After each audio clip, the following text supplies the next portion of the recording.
Good afternoon to all of you. Welcome to my first video related to class lectures. It is related to a topic genetic parameters which we actually study in AGB BVSC courses. That is Bachelor of Veterinary Sciences, Animal Genetics and Breeding courses. Well, the genetic parameters.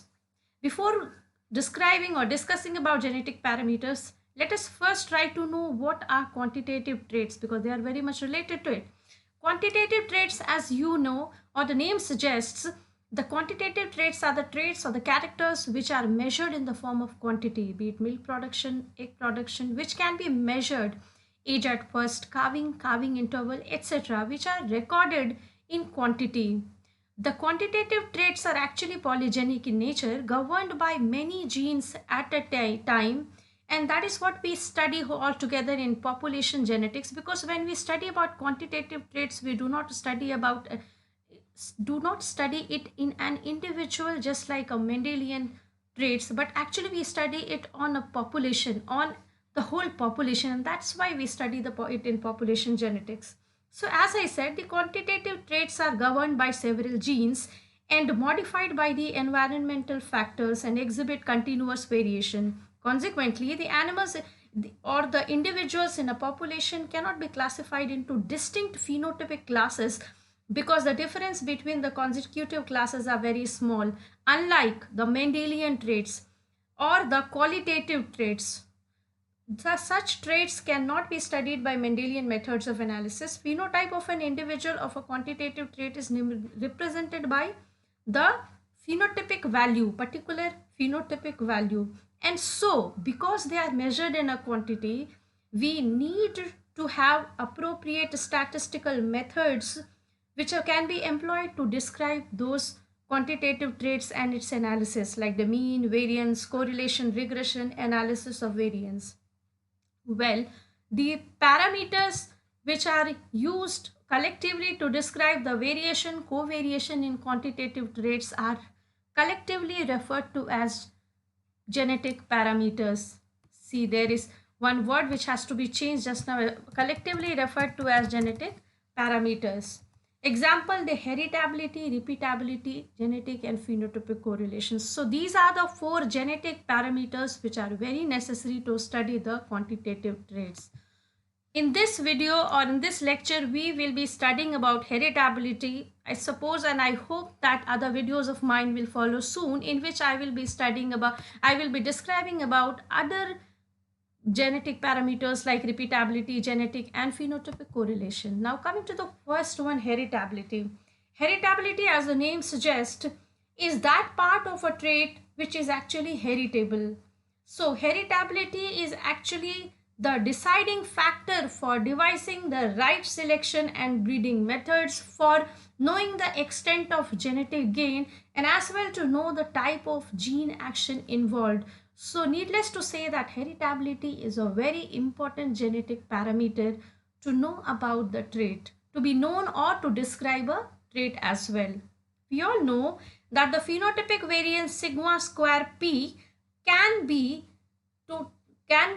described as or is constituted of two forms, or is constituted of two components, sigma square g plus sigma square e. So we know that sigma square p is constituted of sigma square g and sigma square e, where sigma square p is the phenotypic variance, sigma square g is the genotypic variance, sigma square e is the environmental variance. We very well know that phenotypic variance is a sum together of genotypic as well as environmental variance. Well, so the relative role of heredity or genetic makeup and environment to the phenotypic variation of a trait can be studied by the coefficient of heritability or simply heritability. So if we say that it is first definition of heritability, it helps us to know the relative role of heritability and environment to the phenotypic variation of a trait. It won't be wrong. And second definition of heritability is that it is the ratio of genetic variance to phenotypic variance, called as heritability. Now there are two types of heritability. One is broad sense heritability and another is narrow sense heritability. Broad sense heritability is equal to sigma square g upon sigma square p, denoted by capital letter H square. It is very important. I would like to tell you all that the broad sense heritability and the narrow sense heritability are actually differentiated by the numerator because the denominator in both is same. Coming to the first one, that is broad sense heritability, is the ratio of genotypic variance to the phenotypic variance. On the other hand, narrow sense heritability is simply the ratio of additive genetic variance to the phenotypic variance. So as you can see, because in both of them, the denominator is same, but the numerator of heritability broad sense is greater than that of narrow sense. Why? You could have asked that these two can be negative also. No. We have to remember one thing, that because the variances are the square, they are never negative. So the sum of three types of variance will always be greater than the individual variance. That is, sigma square g will always be greater than sigma square a. Secondly, also because this genotypic variance is constituted of additive genetic variance, dominant variance due to dominance deviation, and interactive deviation, which is mainly constituted of the epistasis. So as you can see, coming together back to the same thing or topic which I wanted to explain, that out of the broad sense heritability capital H square and narrow sense heritability small h square, as you can see, because the denominator of both of them are equal, sigma square p sigma square p, out of the numerator the broad sense heritability has greater numerator than narrow sense heritability. So you can clearly see that capital H square will be greater than small h square. But irony is that this small h square is extremely important as compared to capital H square. It will not be wrong to say that this capital H square is just a theoretical concept, but this small h square is the actual practically relevant heritability. So we might have a question that which heritability in broad sense or narrow sense is more important and why? So you have the answer. Heritability in narrow sense is more important, practically relevant, because breeders or we geneticists are more concerned with the portion of genotypic variation, portion of phenotypic variation that is expected to be found out in the progeny generation.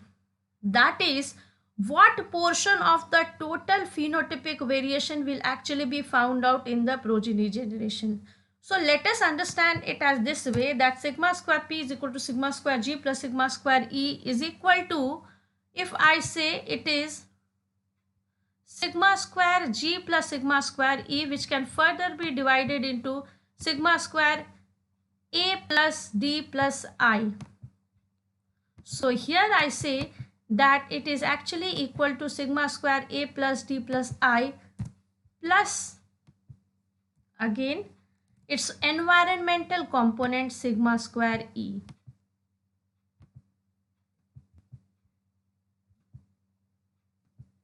So how is it more important? Let us explain it to you all. That because this genotypic sigma square g on and whole is not transmitted as such to the progeny, because it is consisting of the additive part as well as the non-additive part.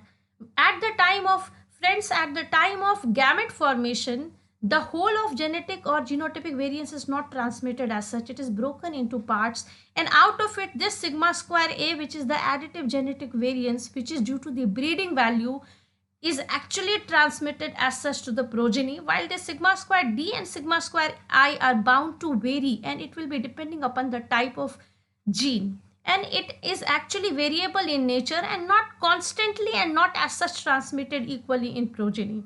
While this is transmitted as such in progeny, that is called as due to the breeding value. So because this is the actual breeding worth of an animal which is transmitted to the next generation, and because this small h square computes this whole of the variation attributable to the breeding value or attributable to what will be transmitted in the next generation, or better to say, out of this capital H square and small h square, this is what is actually transmitted to the next generation as such and equally, and it is responsible for stamping of the characteristics. This small h square is more relevant and more important than capital H square.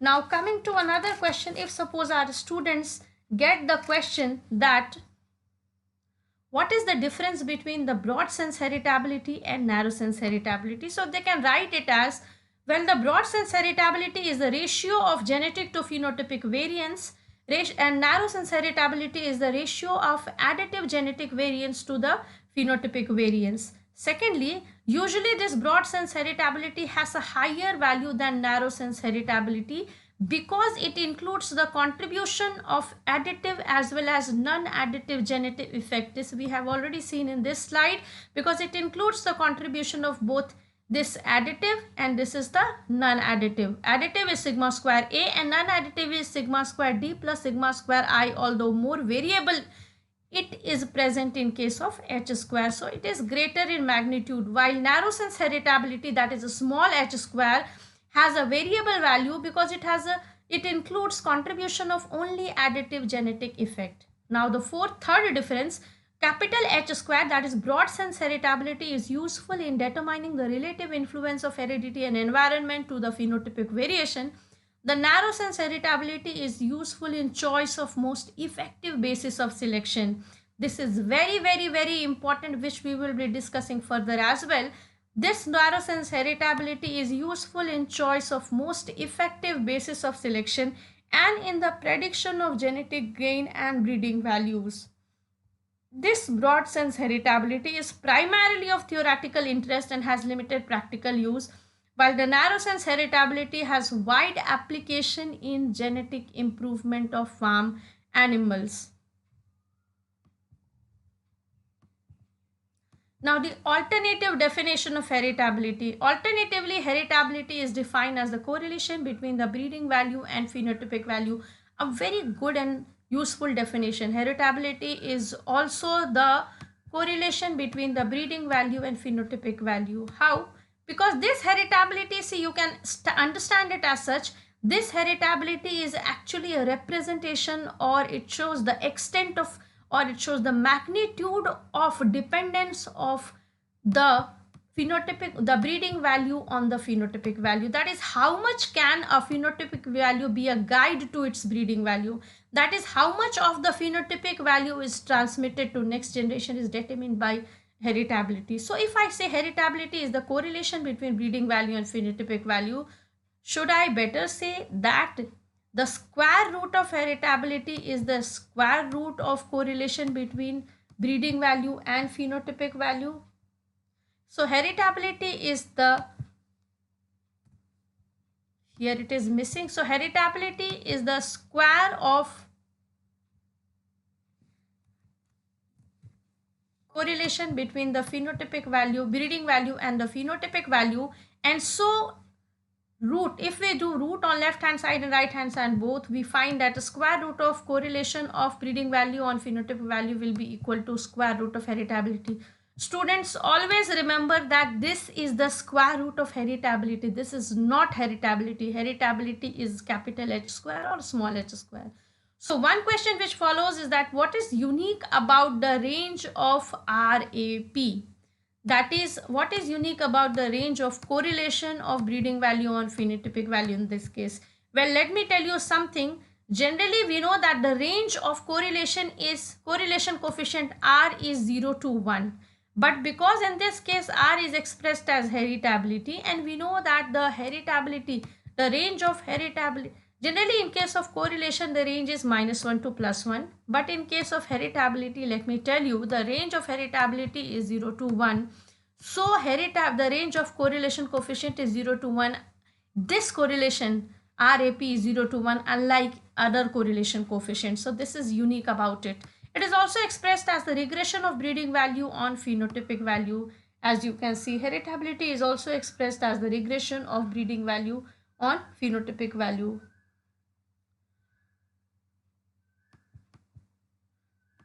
Now the coefficient of genetic determination. In human genetics, the broad sense heritability, that is capital H square, is called as coefficient of genetic determination, because it determines the degree to which traits are determined by genetic versus environmental effect.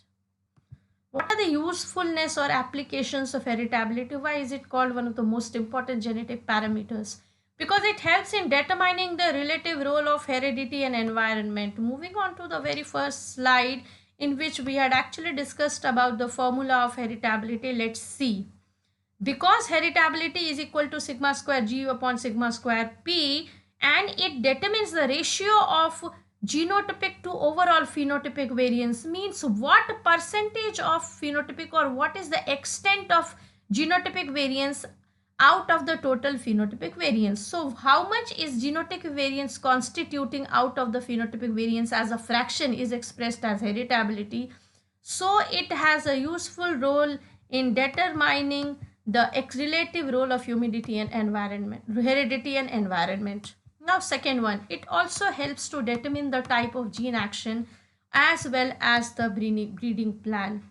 Now let me tell you all, there are broadly two types of gene action: additive genetic action and non-additive genetic action, which I have been using the word in the since the beginning of this video. There are basically two types of gene action: additive genetic effect or additive gene action, and the non-additive gene action. Additive gene action, which is constituting of the type of gene action which is transmitted to the next generation as such. Non-additive genetic action is responsible for the variation in the performance of progeny and parents. So if I say like this, there are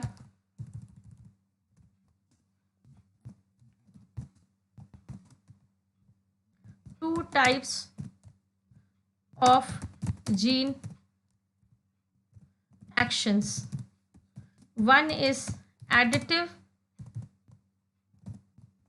and another is non-additive. We know P is equal to G plus E, which is further equal to A plus D plus I plus E. More so, actually it is equal to A plus D plus I plus EP plus ET. This we will be studying in our next video when we talk about repeatability. So for the meantime, we concentrate on other components. So as you can see, it is equal to A plus D plus I.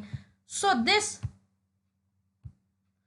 it means that the phenotype which we see, or the expression of any quantitative trait which is visible as a phenotype in any animal, say suppose milk production, say suppose calving interval and on, is actually manifested by or sum together of genetic and environment effect, which is further manifested by A plus D plus I plus E, where A is equal to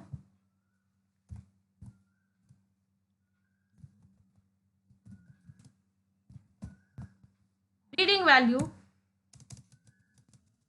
or additive effect of gene,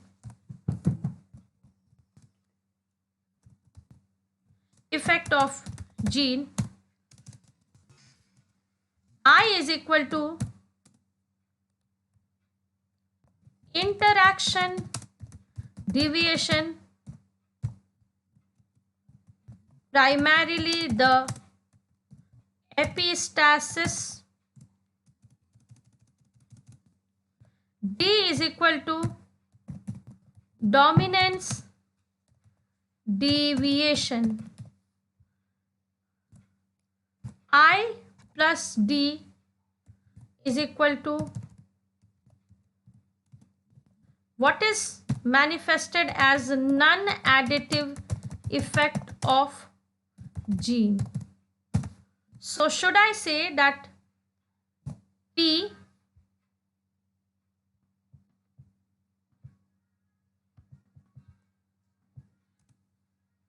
equal to phenotype of any quantitative character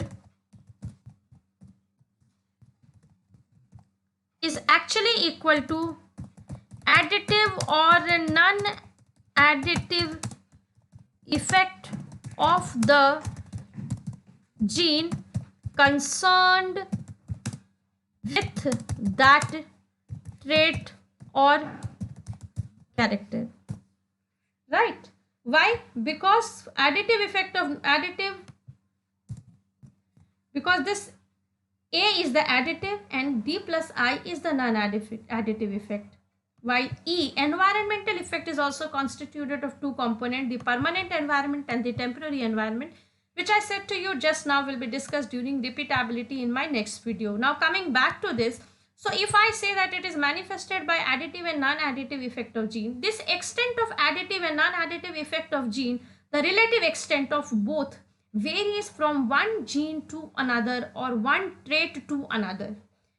So if suppose a trait has more of an additive effect, you can expect the progenies to be similar, more similar to the parent, and the progenies to be more similar to each other. Why? Because additive effect of gene can be understood as such. If in a trait, additive effect of gene is more, 1 plus 1, 1 of sire plus 1 of dam. Say suppose I give a score to any trait, will be equal to, will be more equivalent to, better to say. So I search a symbol from here.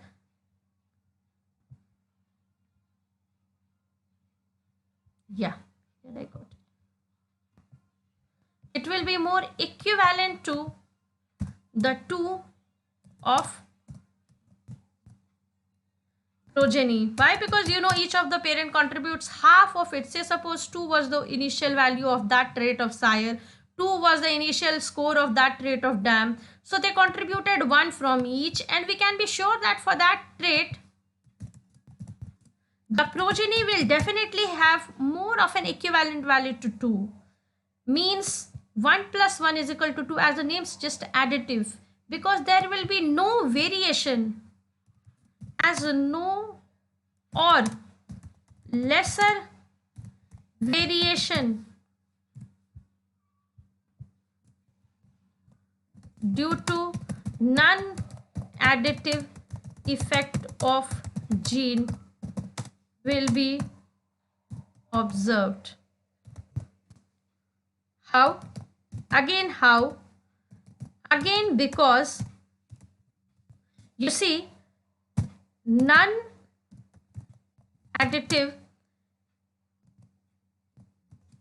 effect of gene or NAJA is actually manifested in 3 forms: epistasis, or the 3 mechanisms are responsible for it: dominance and overdominance.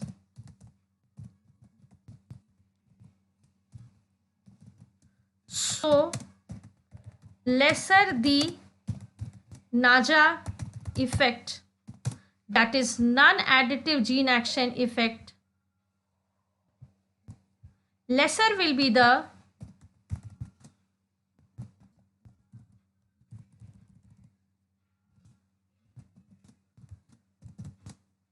interaction, that is I effect,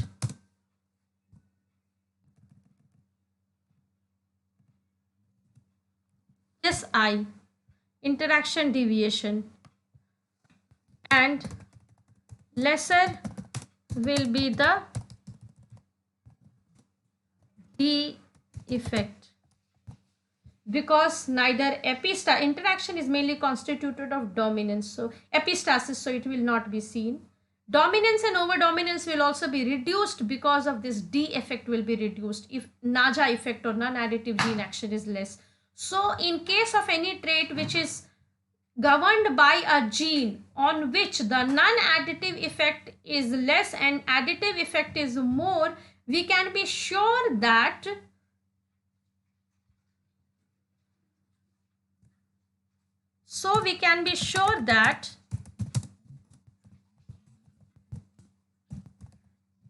parent are similar to progeny and further progeny are similar to each other as well. So what is the next interpretation from it, which further implies that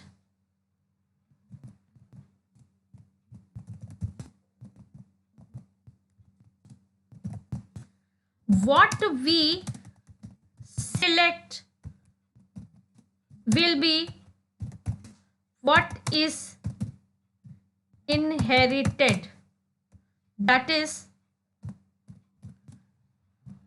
our expectations with the selection will be truly manifested in progeny. To make it simpler, let's say the progeny of good parent will be good and bad will be bad for the trait. So we can say that the selection will be more effective.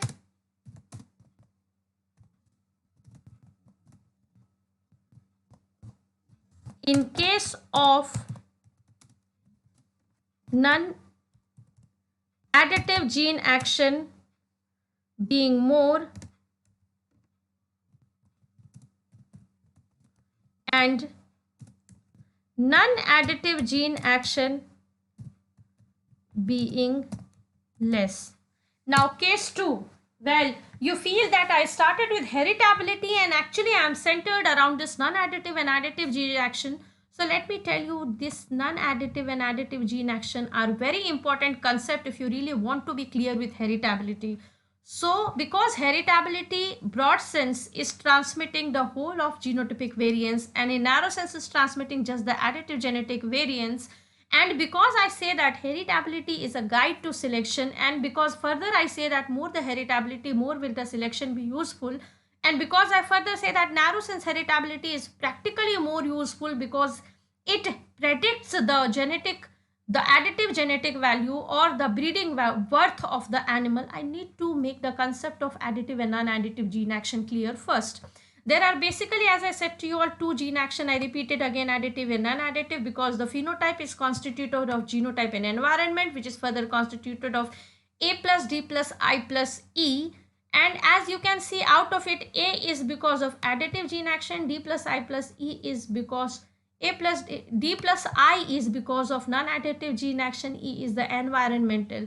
So to make the difference of additive gene action and non-additive gene action clear, let me tell you, if suppose any character manifested is governed by a trait or by a gene with more of additive gene action, in that case what will happen, our calculation will be very much clear and expected. Means we know what we are providing via selection or breeding will be what we will see in the progeny generation. Means that it will be more, there will be more of a transparency with respect to the character. Why? Because in case of more of additive gene action, I plus D will be reduced. This I and D are unexpected. Interaction deviation and dominance deviation, which leads to variation in the traits from one generation to another. So suppose if no or lesser variation due to non-additive effect of gene will be observed in case of more of additive gene action, and because so then we can be sure that the parent are similar to progeny and progeny are similar to each other, which further implies that what we select with what will be inherited. That is, our expectations with selection will be truly manifested in progeny. To make it simpler, the progeny of a good parent will be good and bad will be bad. So selection will be more effective in case of additive gene action being more and non-additive gene action being less. So Eureka and bingo, you might be thinking that how good is it for a trait to be manifested or for a trait to be governed by a gene with more of additive genetic effect. Well, if you really think, wait a moment and then make a decision.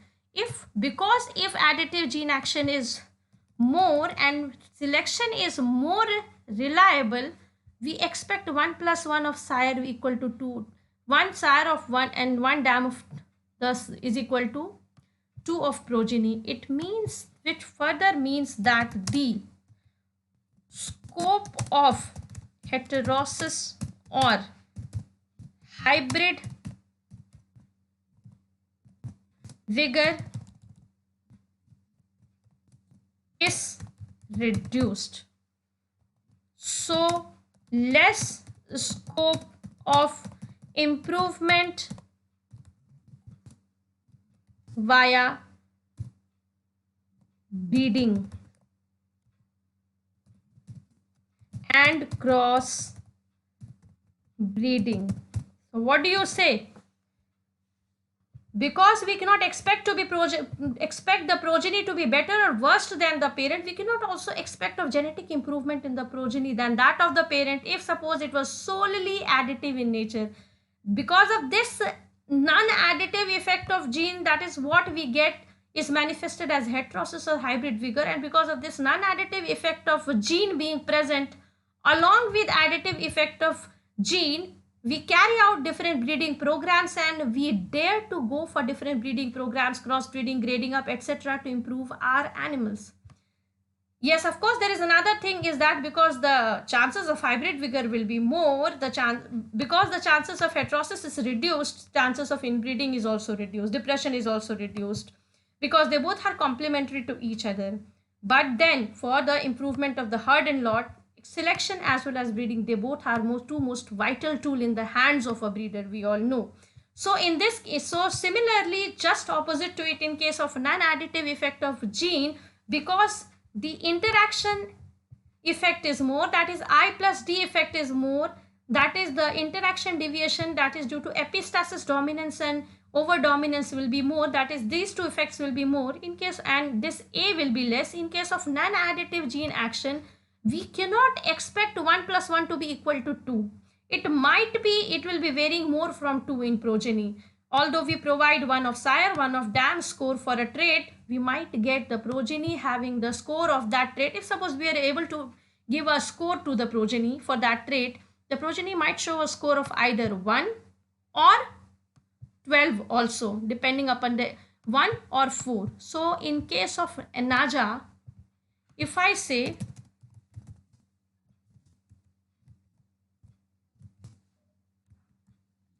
1 plus 1, 1 of sire and 1 of dam is actually not equal to 2 of progeny, but can be 0.5 or 1.5 or 3 or 4.5 and so on. So where does this variation come from? How can this deficit of LHS and RHS be explained? That is in the vertical transmission from parent to progeny be explained. This difference in the value in any trait, let me tell you, is explained via this non-additive gene action manifested by epistasis dominance and overdominance, which we call as I plus D. So the p-value actually of the progeny increases as compared to that of the parent if A is less and D plus I are more. This is the importance of non-additive gene action. So in case of non-additive gene action, progeny will be more dissimilar, 3s, dissimilar to parent, and it can be, see, this dissimilar means it can be good, heterosis, bad, inbreeding, depression, depending upon the type of breeding involved. Parent, dissimilar to parent and dissimilar to each other as well. And we know variation is a tool to improvement in case of genetics. So this is the positive aspect of non-additive gene action. So in this case, the chances of heterosis, as well as in inbreeding depression will be more, which means selection will be less reliable and applicable as a tool of genetic improvement, and more responsibility will be shouldered by breeding methods as a tool of genetic improvement. Not bad English. Haha. So coming back to the topic, suppose we are dealing about this in terms of heritability, friends. What we need to know is that if additive gene action is more, which we were continuing over here. So this is our AGA more, and this is our NAGA more. If additive gene action, AGA means not AGA, it is additive gene action. NAGA is not NAGA, it is non-additive gene action.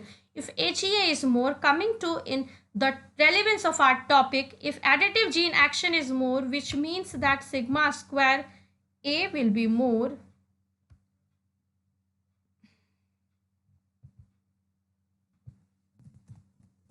heritability will be. If non-additive gene action is more, so fine. If non-additive gene action is more, we have already discussed over here the heterosis. It will be comparatively lesser. Let me make it more precise. Which heritability? Small h square. Yes. Which is more decisive in defining, as we have already known that this small h square, the tiny one, is actually what is more relevant for our selection tools. So this 2 has jumped from the shoulders of h, putting it back over here. Oh, it is very down to earth. H square. I have to put this 2 again to make it h square, and then control shift plus. Here it is, will be comparatively lesser. Similarly, let me make it more precise. Heritability small h square will be. So now you can correlate 3 important things with respect to our topic, that more the additive gene action, more will be the selection a reliable tool, more will be heritability. While if non-additive gene action is more, less will be heritability and less will be the reliability of selection. Fine. Coming back to our topic, where we had left the usefulness of heritability. Now, type of gene action vis-a-vis breeding plan. So now you know that if heritability, in case of heritability, if you find that how do you decide the type of gene action on the basis of heritability? First one, as I said just now, and second one on this basis. If you find that how to decide which, so the second usefulness, where was it? Alternative definition, coefficient of genetic determination, and the usefulness of heritability. How does it decide? If suppose you are asked a question, how does heritability help us know to know the type of gene action? Let me look it here. I will try to, because we have to move further on different topics related. If suppose the broad sense heritability is just marginally greater than narrow sense heritability, I repeat it once again. If suppose broad sense heritability is just marginally greater than narrow sense heritability, that is not much greater, we can say that this D plus I component is not much in magnitude. So in that case, we can say that additive gene action is predominant. Conversely, if suppose this broad sense heritability is comparatively is comparatively or substantially greater in amount than small h square, we can say that non-additive gene action is prevalent. It because it means these two components were substantially important and not ignorable in amount. So now we will also be looking at this aspect through one of our numericals, which we will continue further. Now the third, choice of basis of selection, as just now was discussed by us, because heritability will help us to know the type of gene action, and because we know just now we have discussed in actually detail that if suppose we have known the type of gene action by heritability, we can know that in case of additive gene action, selection is more useful, or intrapopulation or interpopulation selection. But in case of non-additive gene action, different breeding methods will be more useful. I repeat once again, in case of additive gene action, the selection as a tool will be more important. And how does it affect the basis of selection? You all know there are various bases of selection: individual selection, mass selection, and then progeny selection, and then pedigree selection. Continuing it in this slide, let me tell you all, there are many bases of selection. Individual selection, when we select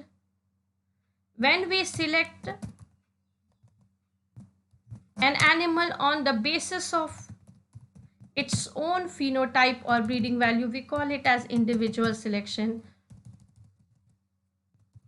So many times I write to type the correct.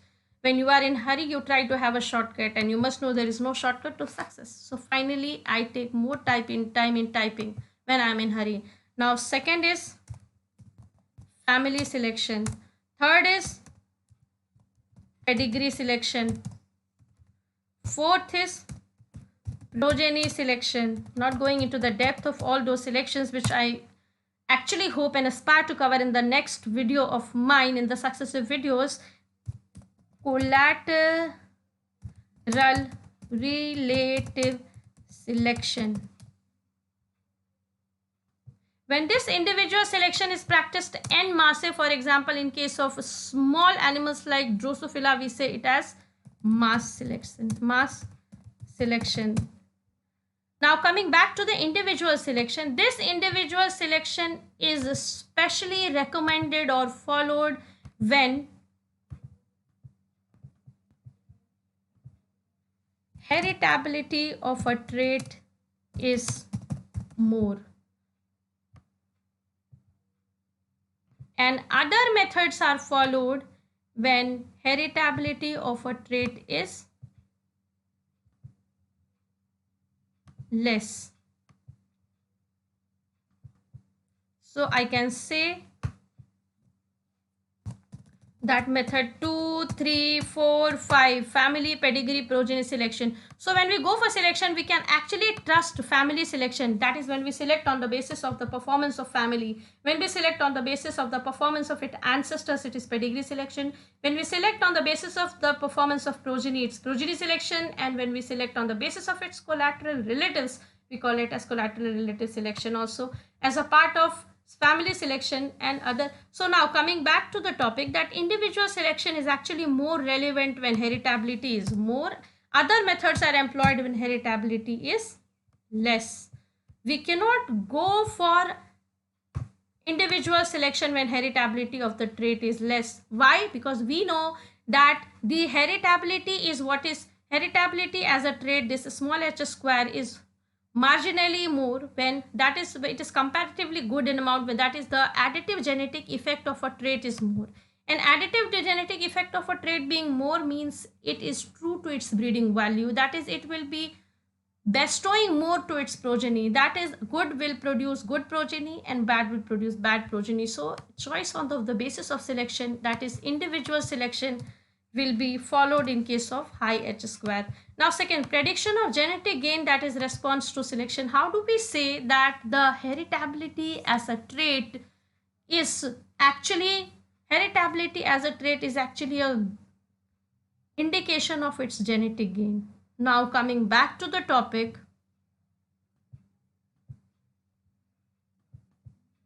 we know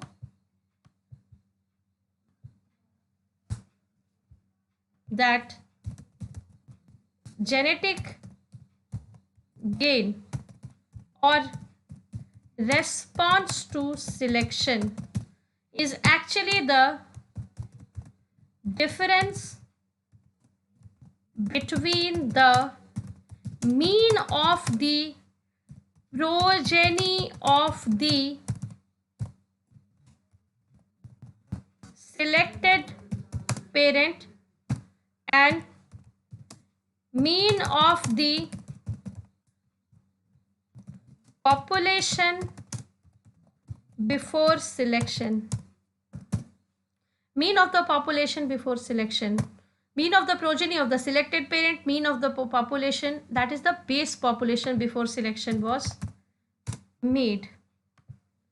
It is actually also equal to H square S.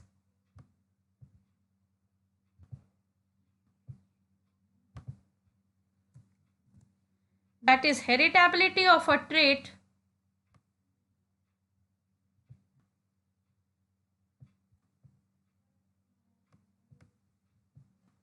S, where S is the selection differential of the trait and H square is the heritability of the trait. So from the formula you can see that this genetic gain or response to selection is directly proportional to heritability. More the heritability, more will be the genetic gain.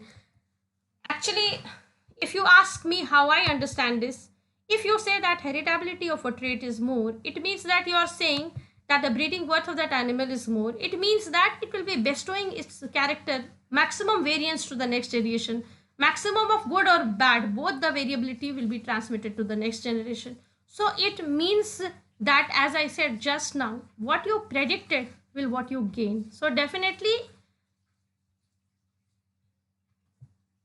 your expectation of doing a selection will be more fulfilled if heritability is more, and it will, the amount will be lesser if the heritability is less.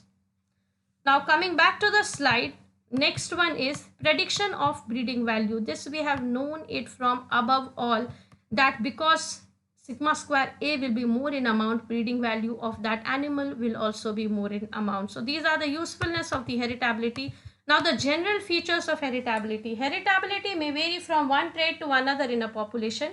It may also differ from between population, and it may also change over time. The first one, heritability varies from one trait to another, differs between population, changes. Let me tell you one thing, it is very, very important. Heritability is not a property of individual, but it is a property of population. Why? Because in an animal, one animal or one individual, we cannot study the variance, and heritability is all a play and game of variances. So heritability is always studied in a population. So when the population, we talk about one population, a population, that is when we talk about the same trait, then also heritability varies. Say suppose if I am talking about the heritability of a population of a breed of cattle in India, and then the same or the different breed of cattle in US, although the animal being cattle, the heritability of a particular trait, be it milk production, will differ. Because suppose we are talking about the two different populations, the two different populations mean that the genetic structure, the environmental condition experienced, they both will vary between the populations, and that will lead to a change in the heritability. It will also change over time much due to the expected reason, because heritability of that trait at one time of a population will not be the same in case of same population studied after 2 years or 3 years, because of the change in environment sigma square E, and also because of the change in genetic structure of the population, type of genetic action of the population. Why? If the population is same, why should it change? It changes because of the selection operating in nature or maybe artificial. Now the first one, heritability varies from one trait to another in a population. Very basic but very important. Heritability of different traits are different in nature. See, when we talk about fertilization, when we talk about genetic gain, when we talk about transmission of character, it is never just one character or trait which is transmitted from one generation to next. It is actually the whole lot of the millions and billions of the traits or characters, what we eat, what we show. That is in case of animals also, they are all those actually related to the gene.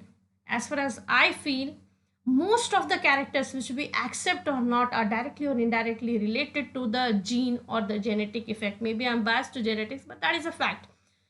So overall, all those genes which we are possessing a copy of will manifest or lead to different expression of the traits according to one gene one enzyme hypothesis, as according to it. And then all those traits will have different heritability if studied. We take just one trait at a time because it is actually not possible to make the concept clear if we take many traits at a time. That's why heritability differs from one trait to another, one population to another, and from one time to another. Now, coming to this three, suppose we are able to represent the thing graphically. What if the heritability of a trait was equal to 1? You know what? If suppose the graph is plotted between the breeding value and the phenotypic value, it means that in case of heritability equal to 1, sigma square A will be equal to sigma square G. It means whole of the phenotypic value is actually due to additive genetic effect of gene. If suppose it is, or if we talk about broad sense, it is due to genetic reasons. So the environment will have no effect on it. Now coming to the second one, if suppose BAP is equal to 0, it means that sigma square G is equal to 0. It means that it will be totally differing according to the environment. It means the population in which we are talking about that trait, in which BAP heritability is 0, in that trait genotype has no, if in that trait they are all having similar gene. Can you give us an example? Suppose we are able to produce through very intense inbreeding totally homozygous animals in a herd. You know, in that herd they will be similar for with respect to all the alleles at all the loci for that trait, and in that case heritability will be 0 because sigma square G, the variability due to genotype, will not be present. It will be differing only because of the environment. Now to the third one, BAP is equal to 0.5. It means H square is equal to sigma square G upon sigma square P in broad sense, sigma square A upon sigma P in narrow sense. Considering the broad sense, BAP is equal to 0.5 will mean that half of the total variability in phenotype will be because of genotype and another half due to environment, which would further mean that environment and genotype both have a role to be played. Now, there are many traits considered. Let me tell you all. There is a categorization, although let me warn that this categorization is simply theoretical, meant to make the demarcation between different traits clear with respect to heritability and with respect to further the application of selection and breeding as a tool. Otherwise, this demarcation or categorization is practically not possible or feasible. So it is thus theoretical to make many things clear with respect to gene and breeding and selection. There are many traits with heritability less than 0.1. They are called very low, having very low heritability. Having 0.1 to 0.2, they have low heritability. The moderate heritability traits are those having heritability greater than 0.2 but less than 0.4. But all those traits which have heritability higher than 0.4 are highly heritable trait. So we can be very clear that for lowly heritable traits, breeding will be more effective. For highly heritable trait, selection will be more effective.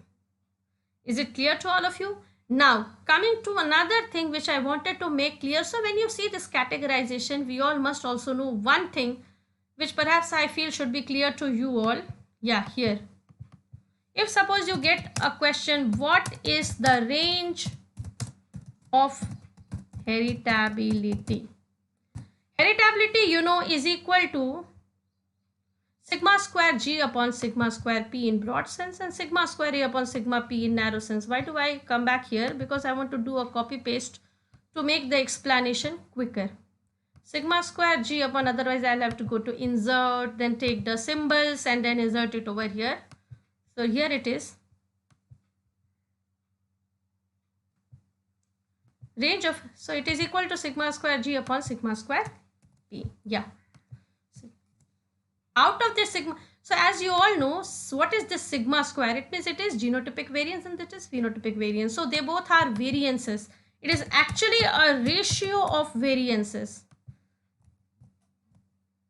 Now, if suppose they are ratio of two variances, it is a ratio of two variances. In either of the case, h square or h square, you know variance is actually what? It is the root of,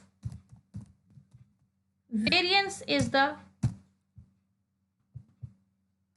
first of all, standard deviation. Standard deviation is the root of mean of square of deviation of individual values from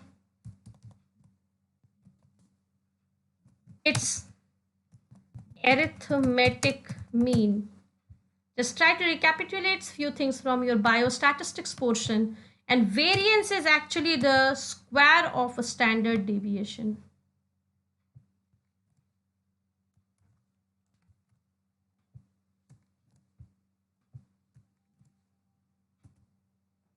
Variance is the square of a standard deviation. So variance being a square, you know that it will never be negative. It will always be greater than 0. And yes, it will always be not exactly greater than 0, but to be more accurate, it will be greater than or equal to 0. Yes, exactly. So if numerator is greater than or equal to 0, denominator is greater than or equal to 0, we can say that heritability will always be greater than or equal to 0. So it is always positive. So the range of heritability, can we say it as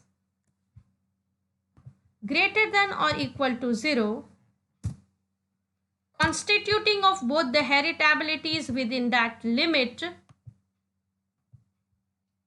respectively, narrow sense heritability being smaller in magnitude,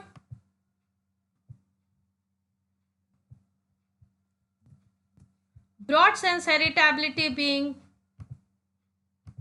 lesser in magnitude, broad sense heritability being greater than magnitude than narrow sense heritability, and then here it is 1. So this is the range of heritability.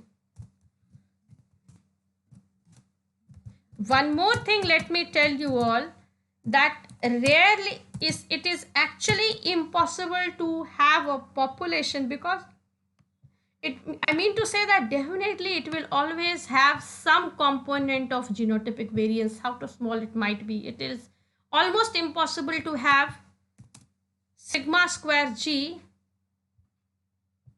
equal to 0. Means that generally sigma square g is not equal to 0. So you can say that generally heritability is greater than 0, and generally definitely there will be a bit of environmental variation as well, that is sigma square g is equivalent of sigma square p in rare cases, so it will never be equal to 1 exactly as well. It might be very much nearer to it. So generally heritability is greater than 0 and smaller than 1. Another thing which comes out from this finding is that because sigma square g and sigma square p are both a ratio and they both are variances having same units, heritability is unitless.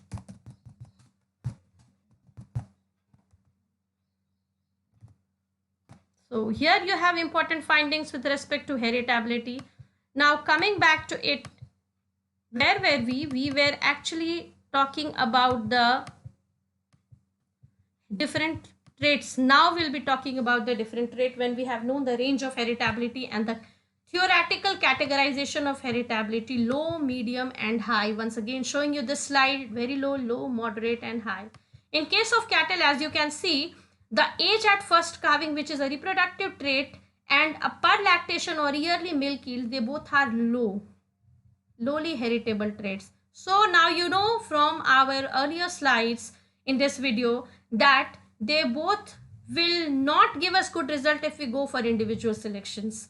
They both might not show very good heterosis or inbreeding depression. So For the improvement in these two traits, the best would be to go for selection, intra-population selection or interpopulation. Now coming to the high heritability traits, milk constituent like fat percentage, protein percentage and SNF. So we have good findings over here that these three traits are good with respect to individual selection. My means that if we have to select dairy cattle for these three traits, we would rather go for individual animal performance, and then we can use that animal for breeding instead of relying on family pedigree or progeny. Now coming to it, there are also very lowly heritable traits. We could not calving interval, conception rate, dry period, service period, and calving difficulty, and somatic cell scores. A measure of mastitis. Well, a mastitis is a very important disease because it leads to the sometimes to even culling of the whole animals. If suppose not treated early in the stage, even all the quarters becomes useless and the animal has to be, dairy animal has to be culled. You see, it is very low in its heritability. Means neither the individual selection is of much use, nor the selection breeding methods would be of much use in prohibiting in trying to have a progeny with lesser susceptibility to mastitis.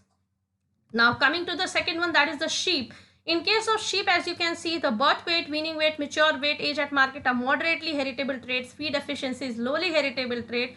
Carcass trait, muscle quality, dressing yield and loin area are all highly heritable trait. Very nice, because for all those areas in which sheep is relished as a meat animals, you can go for individual selection. You will have good heterosis on, you can go for individual selection. You might not have very good heterosis, but then selection can be in aid to improvement. As far as wool type is concerned, you see fiber diameter and sheep staple length are highly heritable. Fleece weight and medulation percentage are moderately heritable. Similarly, in reproduction, maternal ability is very lowly heritable. Age at first breeding is very low to lowly heritable. Lambing percentage is again very low to lowly heritable. Litter size per year is very low to lowly heritable. So a trait related to prolificacy in sheep are all very lowly heritable. So it means that you cannot go for individual selection, but it can be improved by crossbreeding methods. Now I see what I said. Should I repeat it once again if suppose I was wrong? In case of somatic cell score, a measure of mastitis, which is a very lowly heritable trait, individual selection will not be effective. Selection as a whole would not be a very recommended tool for improvement, but then we can go for breeding methods, different breeding methods to have a progeny lot with lesser susceptibility to mastitis through our proper planning. That is what. So if I said something different, I'm sorry for it. Now coming to the next one.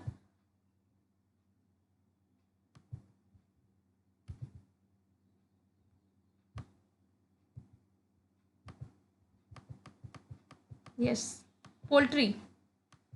Goat and swine. In goat and swine, body weight is moderately heritable, milk yield is lowly heritable, fat percentage high heritable, kidding rate is very lowly heritable. An important trait, so it has an important bearing because prolificacy of goats does matter. Body weight is also moderately heritable, milk yield is also lowly heritable. So you can see that all the important trait except for fat percentage. I'm not sure if fat percentage in the milk of goat does really have an importance. The three important traits are low or moderately heritable or very lowly heritable. So important finding with respect to the heritability. Now in case of swine, as you can see, weaning weight, market weight, age at market are all moderately heritable. Feed efficiency is lowly heritable. Reproductive trait is and number of farrowing per year is very lowly heritable. Carcass traits like back fat thickness, rib eye area is highly heritable. Dressing percentage is also highly heritable. Carcass length is very highly heritable. Leg length is very highly heritable.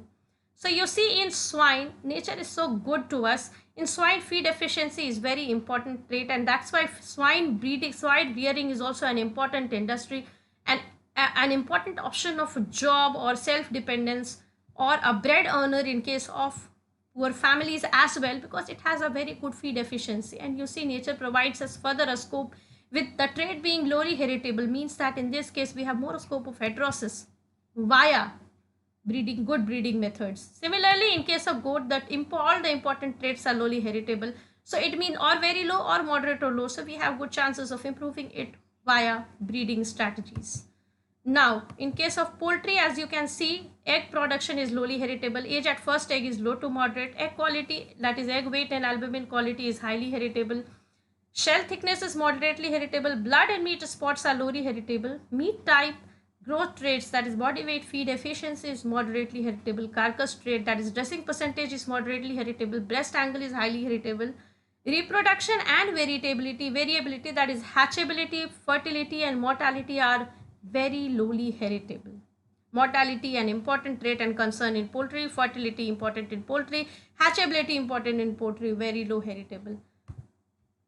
So what are the methods for estimation of heritability? How to calculate the heritability in a trait? Broadly, they can be divided into regression method and correlation method. Heritability can be broadly estimated by regression method. That is and this regression is further of two types. Regression of offspring on one parent, regression of offspring on mid parent. Similarly, the correlation method, which is actually half SIB analysis and full SIB analysis. In our next video, we will definitely be dealing about all the four methods, regression method as well as correlation method. For the meantime, let us say a few brain teasers which you students can revise based on the above slides of mine. I hope the video has been liked by you all. Kindly subscribe and like the video and help in boosting my morale, this being my first video, and I promise to come with improved as well as more videos on the related important topics. So students can practice these questions, compare heritability in broad sense and narrow sense. What are additive and non-additive gene action? What are the unitary range of heritability? What is the alternative definition of heritability? What is the interpretation of h square is equal to 0, h square is equal to 1, and h square is equal to 0.5 explained graphically? I add a few more. For example, say if suppose heritability, how can we know the type of gene action on the basis of the magnitude of the two broad and narrow sense heritability? What are the important features of heritability, and explain how is heritability a property of population rather individual? Why do we say that heritability changes in population from one time to another? How do you justify that heritability is different for the same trait from one population to another? So these were the few questions you can practice answering to see whether your concepts are really clear or not. And the reference book which I have used for making this video of mine is special thanks courtesy Animal Breeding Principle and Applications by Gurvinder Singh Brar. The book has really been well written and conceptualized for BVSC students. Thank you very much all of you. Okay, and then a final goodbye. Bye.